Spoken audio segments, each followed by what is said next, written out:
Greetings and bienvenue, Midnight Crew. Thank you for returning to this broadcast. And welcome to new viewers joining us for the first time. If you like a video, then feel free to subscribe. There are dark forces alive in Appalachia. A hotbed of terror and genocide, the region is known for its gorgeous mountain landscapes and insulated people. Its history, however, is quite bloody, and the residual energy remains to this day.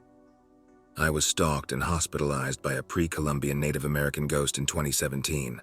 I realize that this may sound outrageous, but it's true, and I worry that shedding light on the situation may resume the terroristic happenings. I still find it necessary to expose this hidden threat to the world. To provide context to the story, my name is Jack and I am from a small town in Kentucky called Ashland. Ashland is a humble town situated on the banks of the Ohio River and exists in a meager metropolitan area with neighboring cities in West Virginia and Ohio. As far as European settlement goes, Ashland was founded by the Poage family in 1786 and remained an extended family ordeal for a few generations. During the settling of the area, the new habitants encountered a complex series of mounds scattered throughout. Upon excavation of these mounds, the settlers discovered their true origins. The mounds were burial grounds for an ancient civilization known as the Adena, who were dispersed among central Ohio, northern Kentucky, and West Virginia. What the excavators found was truly unbelievable. Skeletons with massive jaws, perfect teeth, and otherworldly heights. These were giants, with many skeletons reaching 7 feet and a few of them measuring at 8 feet, towering over their distant European counterparts. The giant ones were heralded as kings in the Adena culture. The Adena culture would evolve into the Hopewell tradition, which itself would become the Fort Ancient culture. The people would fall victim to the smallpox epidemic of the 18th century, thus ending a 2,500-year tradition, but one could argue that their spirits stuck around and haunted the land in which they had resided, and in the name of civilization building, the European excavators plowed through most of these mounds, discarding their remains and artifacts. They quite literally flattened the area to build the city. In the process, they unlocked a whole world of metaphysical trauma. Ashland today has a general cloud of negativity hanging over it at all times. The metropolitan area was ranked the most miserable place in America last decade, and an opioid epidemic looms over the region. Ashland's neighbor, Huntington, was called the overdose capital of the world at one point. Cancer deaths are in abundance due to the city's manufacturing history, which thrived for a couple of decades before dwindling down into nothing. Good jobs are scarce, and the dream of every child is to escape to greener pastures. Ashland is even the home of the parents of famed serial killer Charles Manson. In 2017, I took a trip to Point Pleasant, West Virginia, otherwise known as the home of the Mothman. Point Pleasant is about an hour away from Ashland, and it too has a general cloud of negativity hanging over it. It's a barren town, even smaller than Ashland. If arriving in Ashland felt like getting to a party after everyone has already left, then arriving in Point Pleasant must feel like getting to a funeral after everyone has already left. The buildings are decaying, the streets are empty, and smokestacks complete the skyline. After my return home, I had read about the idea that the Mothman was a myth created by a group of local journalists to revive a dying town and put it on the horror map. I thought it was a brilliant idea, and one that could be replicated, but I had no connections in the local journalism industry and no platform of my own to spread the story. The light bulb blinked one day. As an avid hobbyist photographer and longtime fan of the YouTube series Marble Hornets, I decided to start a YouTube series about a fictional character known as the Adenaman. He was to be unusually tall, with generic Native American clothing and accessories. In retrospect, the concept was a bit problematic, but I was young and ambitious. I had it all planned out. I spent many hours researching the Adena and trying to get a better understanding of their culture, which has limited information available. I wrote outlines of the plot in my notebook and kept that notebook with me at all times. I had multiple episodes already planned out, some far into the series. I was researching how to build a character like Slender Man. I remember one day I went to Central Park in Ashland. Right beside an elementary school and a basketball court is a row of multiple ancient Adena burial mounds, standing about 10 feet tall. As a child, I remember riding my bike over them, and after I grew up, they blocked off the bottom of the mound with an ineffective gate. One day, in my pursuit to create the web series, I went to the mounds and meditated, writing down ideas in my notebook. The same day I went to a Catholic shrine in nearby Franklin Furnace, Ohio. I had created a shoulder mount for my camera, and I went with my then-girlfriend to get some benign footage for the series. On each of the pillars in this shrine existed coins flipped in various orders. In order to create a compelling narrative, I flipped some of the coins on camera, hoping that it would develop into its own plot. I went home and laid down for bed. I'm not usually a heavy dreamer, but I had a vivid dream that night. I found myself in a dense forest surrounded by towering trees. An eerie silence blanketed the area. As I navigated the forest, I heard a faint but haunting melody carried along by whispers of the wind. I ventured deeper, and the trees parted.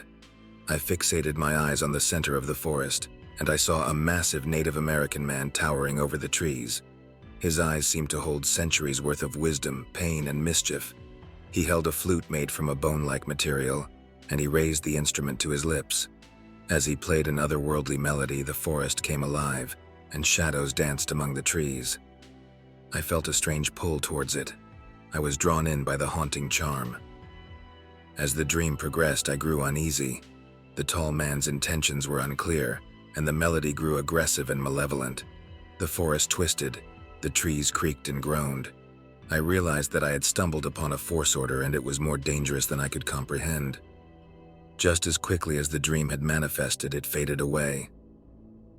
The next morning, I woke up for work in extreme pain all throughout my body. My limbs felt like they were going to fall off. I had no energy and a splitting migraine. I had never called off work before, but I did that day. I went to urgent care and they sent me home, but when the pain persisted, I went to the emergency room. I was immediately given a spinal tap and tested for meningitis. The tests came back negative. What followed was a 10-day whirlwind of pain and emotions, a pure blur and refusal of reality. I saw so many doctors, so many nurses, gave so much blood for 1 million different tests, had various full-body scans, and generally considered my life over. I had accepted my fate. I was going to die in that hospital from whatever disease I had gotten. To this day, I still don't know what I had. The doctors never actually figured it out. I made it out alive, but it threw a wrench into my plans. My depression intensified, and I never devoted any more time to the series. My life has been a general onslaught of bad luck since then. My mental state continued deteriorating, culminating in me punching a mirror one evening in a fit of unadulterated rage. The blood erupted from the veins on my wrist, and my then-girlfriend drove me to the hospital, where I was stitched up by the same doctor that performed my spinal tap just 7 months prior. I went on medication shortly afterwards, and life was normal for a while. A lot of things have happened in the past 6 years, and I won't go into it, but things have gotten very dark for me. I've quit my job, reverted into an isolated, hermit-like state, and have stopped taking my medication. I've fallen into a lot of rabbit holes, whether that's on this forum or on websites like YouTube. One of the more popular ideas on this board is that of the law of attraction, which states that your thoughts dictate your reality. This, to me, is living proof of the law of attraction. I obsessed over this fictional character that I had created until it quite literally came back to life to get me to shut my mouth about it. In some weird metaphysical way, I think this makes sense. Time is only one of the dimensions that we live in, and who is to say that a spirit cannot move backwards in time? That is to say, my thought created a spirit that was then able to travel backwards in time and cast its spell of negative energy to set forward the events that took place. The fact of the matter is that the Adenaman is real. I don't know what his purpose is. I don't know what his motives are. But I know that he is real, and he is born from a place of generational pain and trauma. While his people weren't the ones directly slaughtered by European settlers, his descendants were. And I believe that he carries this pain with him and seeks revenge on those who wronged his descendants. That's why I believe that my region has been haunted. And that's why I believe that my life has been so traumatic. I had all but forgotten about the Adenaman as I moved on with my life. But the Adenaman didn't forget about me. I usually fall asleep watching ASMR videos on YouTube, and autoplay takes me in some weird directions. This morning I woke up to flute music and a general pain in the center of my head. The Adenaman is here. Bump for others to read this. Honest Thoughts OP. If this is not a LARP and you really have experienced this, I feel pretty bad for you. I would say that you should try to make amends somehow with the spirits and offer some kind of peace offering as a sign of good faith, to show them you respect their history with the land. Imagine how you would feel as a disembodied spirit if you were just stuck there in limbo, forced to watch helplessly as every place you held dear memories of was completely leveled, erased, and replaced by a totally alien people. Not trying to get all preachy, but try to see it from that perspective and at the very least go back to that area with the mounds and outwardly apologize or perform some ritual of humility. It might be that the Adenaman is a manifestation of the guilt you have, or it might be that it's a manifestation of the trauma and anger they felt or feel as you said. Either way, confronting the point where this all started for you could offer significant closure or remedy for one or both of you. I hope your life gets better and you pick yourself up from this. Or, at very least, get the hell away from that area, which sounds like a complete shithole. Don't forget it's never too late or too costly to change your environment to a healthier space, physically and metaphysically. Good luck. If this is a LARP, though, I still give kudos to you for the entertaining creepypasta. That reminded me personally of the not all that bygone era of X or where peeps would share off time's personal spoopy stories before the catalog got shitted up with ego-tripping like nobody threads and non-happenings. A solid 7 out of 10 story had me in the heebie-jeebie zone when you described your dream. In conclusion, if you ever see something on or near an Indian burial mound, do not touch that. Thank you for your efforts and kind words, friend. It's true, never ever disrespect the dead in any form, especially when their culture was based around the spirit. I'm going to go back to the mounds today and apologize to him for disrespecting his people and his culture. I hope that he forgives me and lets me be free. I wrote this story first and foremost as a warning. Our culture has done a pretty good job at dehumanizing us and despiritualizing us. These forces are real, and I just wanted to help make that known. I've had an experience with what I believe was a tulpa, and it wasn't pretty. No greentext, because I'm bad at greentexting. I was in a pretty bad place mentally. Good life, though. Always had a good life. But I was under such amounts of stress, it was crazy. So I had this idea to create an effigy in my mindscape, something made out of the stress and negative emotions I was experiencing at the time. I didn't really consider what would happen, so I made it look like a Nazgul fused with a Dementor. I was in control of it. I didn't need to make it look cute or whatever. I just needed it to look like what it was, my depression. For weeks I would talk to it, and it would tell me the source of my negative emotions and sometimes how to fix them. I felt great. I wasn't completely depressed anymore, but I never expected it to turn against me. This thing that I created, I called it Ragnarok because it sounds cool, so let's call it that from now on, was about a foot shorter than me when I made it.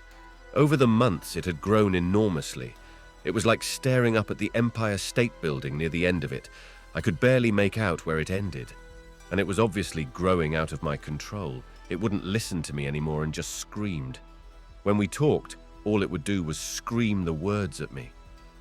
One evening I was lying in my bed being lazy as usual when I suddenly and inexplicably got furious. I was beside myself with anger, but it wasn't like anger at someone or something. It was just pure unfocused rage. In some instinctual move, I ran to the bathroom, splashed water into my face, stared at my reflection and said, "I am in control here." After that, the rage subsided. I've since destroyed Ragnarok, and I won't make the mistake of trying something like that again. Was it a tulpa or just a dormant mental disorder? Who knows, man? I sure don't. How slow is Tulpa Development? I started mine last May and they either don't talk much or I haven't done enough. It depends on a lot of factors. For some people, it can be really easy to create a new tulpa. For others, it's the hardest thing in the world. From my own experience, I can tell you that nothing will help your tulpa grow more than being able to trust it.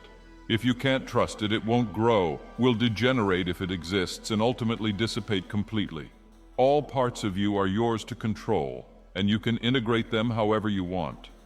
The only advice I can give, if you're actually serious, is to not panic when you feel your tulpa's presence disappear. The real tulpa do this from time to time for their own independence training. The last time I talked to the tulpa community, everyone seemed hell-bent on pandering to their tulpas so deeply that they could never develop any real independence. And 99% of them are just RPing with themselves at this point. The first generation of tulpamancers all reported eventually feeling their tulpa disappear at some point, but they always came back. Some hosts had a harder time accepting that their tulpa had enough independence to come and go like that. But I think all of them eventually came to terms with the idea that the tulpa would only truly be independent if they worked for it on their own. A good way to filter tulpa guides is to Control F for independence and instantly drop any guide that never uses the term. I hope that you enjoyed tonight's broadcast. If you enjoyed tonight's story, then please subscribe to the channel as more green texts will appear daily. A new broadcast will appear when the clock strikes midnight Central Time.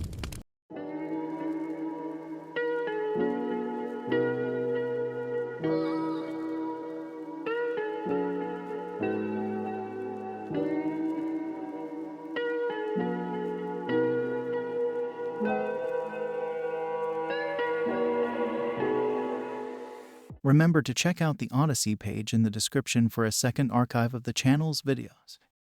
There's also a Rumble archive as a backup.